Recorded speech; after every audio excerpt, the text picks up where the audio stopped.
is Raymond Schwab. In April 27, 2015, my children were kidnapped by the state of Kansas based on false allegations that were completely disproven.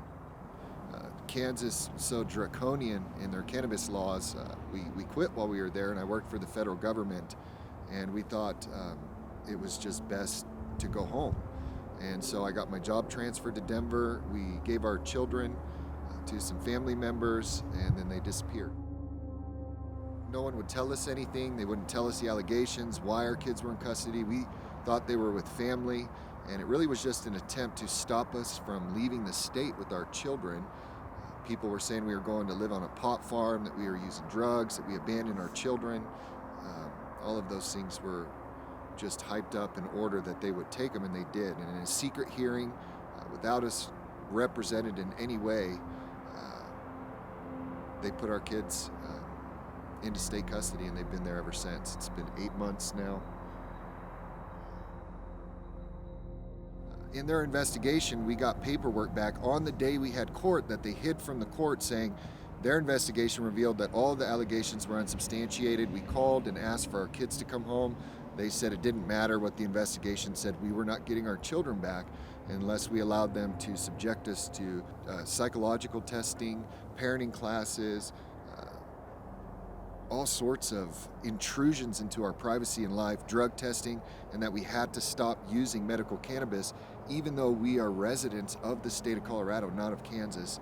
They want to extend their jurisdiction into this state, into Colorado, and try to overthrow the will of the people here in order to impose their will on the people of the state of Kansas. And it's unconstitutional, it's evil, and our kids are suffering because they're using them as political pawns.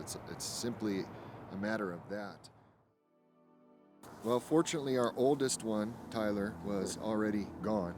He had went to Colorado with a friend. Tyler he's our leader. He's our oldest son. He loves his brothers and sisters very much.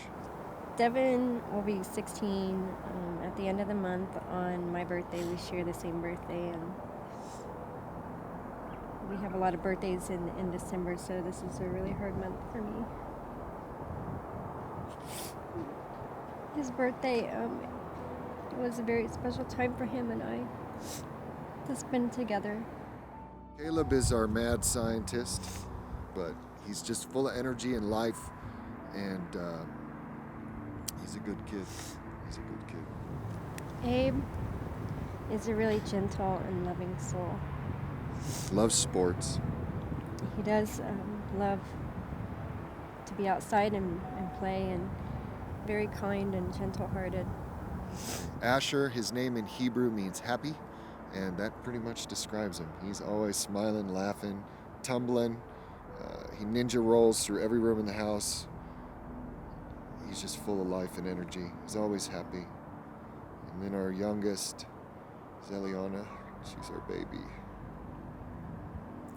One to girl, our whole marriage. She was our last one. Her name means gift of God. She's one of the ones that been potentially abused recently, and it just fills me with so much anger what they're doing to my children. We just need people's help. We need people to see what they're doing and to be a voice for our family and for all the families that are suffering under this kind of injustice, and those who are being persecuted for using cannabis as medicine. It's a plant.